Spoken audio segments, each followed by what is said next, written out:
Hammaga salom do'stlar. Sizlar bilan men Jesar Ahmedov. Kechirasizlar. Men bitta video olgandim. 22 minutlik ekan.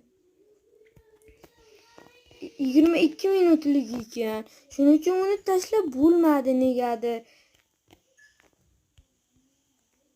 Negadir tashlab bo'lmadi. Uni esa men shuni yetolmadim bor-ku. Bir o'ylab qarasam 15 minutdan oshmasligi kerak ekan. Buni ertaroq berganimda shuni bilar edilar. Shu uyni ko'rganimni bilardilar. Shuncha rivojlanganimda hozir.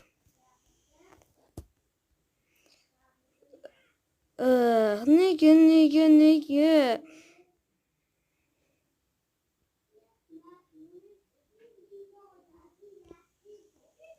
Nega bunday bo'ldi-ya? Mayli, bolalar shu uyni qurganim uchun ham like va obuna bo'linglar. Xayr.